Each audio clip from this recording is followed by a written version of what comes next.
आलू 20 लाख के 1 kilo, 1 cup coffee 30 lakh की। जाहिर है 1 किलो आलू के लिए 20 लाख गिनना और बोरी में भरकर दुकान पर जाना आसान नहीं है।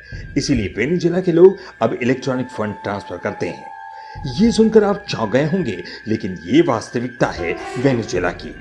आज इस देश में भूखमरी छाई है।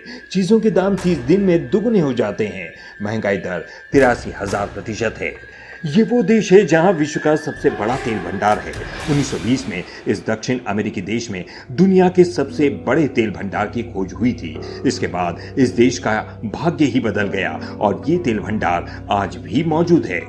वैसे वेनेजुएला कभी एक संपन्न देश हुआ करता था। विश्व सौंदर्य प्रतियोगिताओं में वेनेजुएला का डंका बजता था। तो फिर इस देश की इतनी बुरी हालत क्यों हुई और क्या भारत भी इसी मार्ग पर जा सकता है? क्या भारत भी इससे सबक ले सकता है? जानने के लिए इस वीडियो को अंत तक देखिए। हमने तथ्यों के साथ सच्ची तस्वीर पेश की है। तो आइए जानते हैं कि आखिर ऐसा क्या हुआ जिससे ये देश तबाह हो गया। यदि आप ये सोच रहे होंगे कि ये सब किसी सन की तानाशाह के कारण हुआ है, तो ऐसा बिल्कुल नहीं है। वेनेजुएला में लोकतंत्र है और यहाँ समय पर चुनाव भी होते हैं।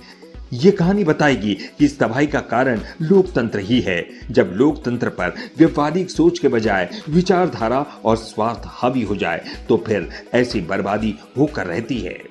तो आइए जानते हैं विस्तार से। 1953 में वेनेजुएला के एक मध्यम वर्गीय परिवार में ह्यूगो चावेज का जन्म होता है। 1980 में ये अपने करियर की शुरुआत आर्मी अफसर के रूप में करते हैं, लेकिन इन पर साम्यवादी विचारधारा हावी हो जाती है और ये समाजवादी आंदोलन से अपने राजनीतिक सफर की शुरुआत करते हैं और 1998 में राष्ट्रपति चुने जाते हैं। लेकिन लंबे समय तक सत्ता में बने रहने और अपनी साम्यवादी विचारधारा को विस्तार देने के लिए वो अर्थशास्त्र के बुनियादी नियमों को ताक पर रखकर लोक लुभावन नीतियों का प्रयोग करते हैं। ये सत्ता में बने रहने के लिए एक लोकप्रिय कदम है।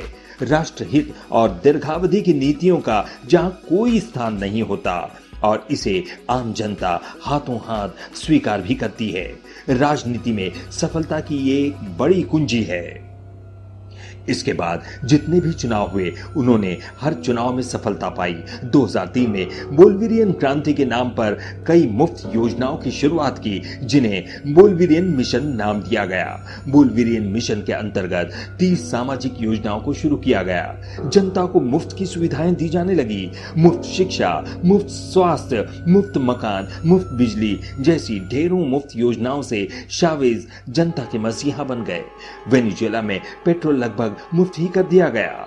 ये 2000 का दशक था। उस समय तेल की कीमतें उफान पर थी, जिसका फायदा चावेज ने बखूबी उठाया। लेकिन इससे भी बड़ी गलती चावेज ने कर दी। चावेज ने चीन और रूस के दबाव में अमेरिकन कंपनियों को वेनेजुएला से बाहर कर दिया। साथ ही प्रमुख उद्योगों का राष्ट्रीयकरण कर दिया। इनमें तेल कंपनियां भी शामिल थी, जिसका परिणाम आगे जाकर ज्यादा लागत और कम उत्पादन के रूप में सामने आया। जनता के हर वर्ग को खुश करने के चक्कर में वेतन वृद्धि और पेंशन योजनाओं में वृद्धि की गई। इससे श्रम लागत बढ़ गई और कड़े सरकारी नियंत्रण से उद्योग चलाना मुश्किल हो गया। साथ ही आम जनता को जब सब कुछ मुफ्त में मिलने लगा, तो काम करने के लिए कोई तैयार ही नहीं था। जनता कर्महीन और निकम्मी होती चली गई। इस कारण घरेलू उत्पादन ठप हो गया, तो मांग पूरी करने के लिए आयात का सहारा लिया गया। अब हर चीज विदेशों से आयात की जाने लगी। तेल के अलावा अन्य वस्तुओं का निर्यात कम होने लगा। ये चार्ट बताता है कि किस तरह से तेल के अलावा अन्य वस्तुओं का निर्यात घटता चला गया। जाहिर है अब पूरी अर्थव्यवस्था तेल पर निर्भर हो गई। कुल राजस्व का 95% हिस्सा तेल निर्यात से मिल रहा था। केवल एक क्षेत्र पर निर्भरता वेनेजुएला के लिए गंभीर स्थिति का निर्माण कर रही थी। लेकिन जनता को मुफ्तखोरी का ऐसा चस्का लगा कि हर चुनाव में चावेज और उनकी समाजवादी पार्टी को और ज्यादा वोट मिलने लगे। वैसे हमेशा चुने हुए लोगों को ही दोषी माना जाता है, चुनने वाले की कोई गलती नहीं मानी जाती। आज जो जनता सरकार के खिलाफ सड़कों पर आंदोलन कर रही है, वो ये भूल जाती है कि उस सरकार की मुफ्त योजनाओं के लालच में उसे उन्होंने ही भारी वोटों से चुना था। जनता ने ये नहीं सोचा कि भविष्य में इसका परिणाम क्या होगा। अब नीतियों का दुष्परिणाम सामने आने लगा, लेकिन सत्ता की चाह राष्ट्रीय हितों पर भारी पड़ी और सुधार की कोई गुंजाइश वामपंथी विचारधारा में नहीं थी। जनता भी भविष्य के खतरों से बेखबर मुफ्त की योजनाओं का आनंद ले रही थी।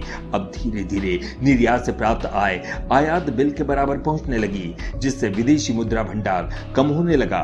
2010 में जब इसका असर महंगाई पर दिखने लगा, तब चावेज ने आर्थिक युद्ध की घोषणा कर दी और अमीर लोगों पर एक तरह से हमला कर दिया। बचे खुचे उद्योगपति भी खत्म हो गए। अब वेनेजुएला में चीन का दखल भी बढ़ने लगा। वेनेजुएला अब विदेशी कर्ज लेने लगा।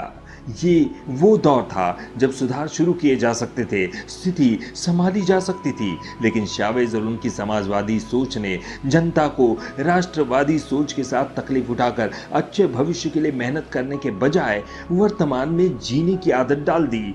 एक अच्छे राष्ट्रीय नेतृत्व का परिचय देते हुए चावेज को जनता को राष्ट्रीय हित के लिए प्रेरित करना चाहिए था, लेकिन उन्होंने जनता के लिए क्या अच्छा है इसके बजाय जनता को क्या चाहिए इस पर ध्यान दिया। गलती जनता की भी थी। जनता ने विवेक के बजाय इस तरफ ध्यान दिया कि सरकार से कितनी सुविधाएं छीन जा सकती हैं, और इसका परिणाम इस बदहाल बर्बाद राष्ट्र के रूप में आज हमारे सामने है। 2013 में चावेज की कैंसर से मृत्यु हो गई। उनका स्थान उनके सबसे करीबी विदेश मंत्री निकोलस मादुरो ने लिया। नए राष्ट्रपति मादुरो ने भी चावेज की नीतियों को ही आगे बढ़ाया। हालांकि उनके पास मौका था, वे अमेरिका से रिश्ते सुधार सकते थे, लेकिन उन्होंने साम्यवादी चीन पर ही भरोसा किया और पूरे देश में चीनी कंपनियों का जाल बिछ गया। वेनेजुएला की आर्थिक स्थिति लगातार बिगड़ती जा रही थी। 2014 में अंतर्राष्ट्रीय स्तर पर तेल की कीमतों में भारी गिरावट आई, जिससे वेनेजुएला को तेल निर्यात में घाटा होने लगा और वेनेजुएला पूरी तरह से तेल पर आधारित होने के कारण उसके आय के स्रोत बंद होने लगे। चीन ने कर्ज देकर उसकी मदद जरूर की, लेकिन 2015 तक स्थिति विकराल रूप ले चुकी थी। राष्ट्रपति मादुरो को आने वाले चुनाव की चिंता ज्यादा थी। उन्हें लगा कि यदि जनता को मिलने वाली मुफ्त योजनाएं बंद कर दी गई तो वे सत्ता से बाहर हो जाएंगे। अब हालात ये हो गए कि विदेशी मुद्रा भंडार खाली होने लगा। पैसों की कमी दूर करने के लिए उन्होंने घातक कदम उठाया, वो था नोट छापना। नोट छापने की इस कदम से बाजार में तरलता बढ़ गई, जिससे इन्फ्लेशन बढ़ने लगा और ये दर 180% तक चली गई। 2016 में नोटबंदी की घोषणा ने देश की अर्थव्यवस्था को तहस नहस कर दिया। इससे आम जनजीवन बहुत प्रभावित हुआ और देश की अर्थ और आंतरिक व्यवस्था चरमरा गई। 2019 में देश के सामने राजनीतिक संकट और ज्यादा बढ़ गया। राष्ट्रपति चुनाव के नतीजों में निकोलस मादुरो जीत तो गए, लेकिन उन पर चुनाव में गड़बड़ी करने का आरोप लगा। चुनाव में मादुरो के सामने खुआन गुइदो थे। मादुरो को रूस और चीन का समर्थन हासिल है, जबकि गुइदो को अमेरिका, ब्रिटेन सहित यूरोपीय संघ का। इस समय मादुरो और गुइदो दोनों देश का राष्ट्रपति होने का दावा करते हैं। ऐसे में वेनेजुएला के राष्ट्रपति की इस समय स्पष्ट स्थिति नहीं है। आज वेनेजुएला की मुद्रा इतनी गिर चुकी है कि वेनेजुएला के 10 लाख बोलीवर भारत के 36 रुपए के बराबर है। खाने पीने की चीजें इतनी महंगी है कि लोग भूख से मर रहे हैं। रोजगार खत्म हो चुके हैं और तो और पीने का पानी भी नहीं है। लाखों लोग देश छोड़कर भाग चुके हैं। स्वास्थ्य सेवाएं नहीं के बराबर है। वेनेजुएला के हॉस्पिटल्स में ऑपरेशंस नहीं होते। लोग इसके लिए पड़ोसी देशों में जाते हैं। भ्रष्टाचार चरम पर है और कानून व्यवस्था की स्थिति चौपट हो चुकी है। जेलों में खूनी संघर्ष की घटनाएं आम हो गई है। करीब 3.25 करोड़ की आबादी वाले वेनेजुएला के पास अपार खनिज संसाधन तो है, लेकिन इसके बावजूद लाखों लोग भूखे मर रहे हैं। वेनेजुएला की स्थिति में सुधार कैसे होगा कोई नहीं जानता, लेकिन वेनेजुएला से सबक जरूर सीखा जा सकता है, और वो ये कि मजबूत आर्थिक स्थिति ही किसी देश के अस्तित्व को बनाए रख सकती है। खराब आर्थिक हालात ये नहीं देखते कि उसका कारण जनता को दिए गए लोक लुभावन वादे थे या फिर कुछ और।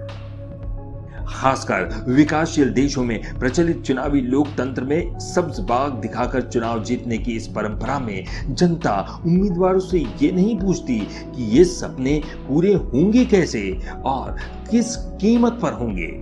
वेनेजुएला के लोग राजनीतिक सिद्धांत की सीख को नजरअंदाज कर गए कि राजनीतिक प्रभुत्व सदैव आर्थिक प्रभुत्व पर आधारित होता है।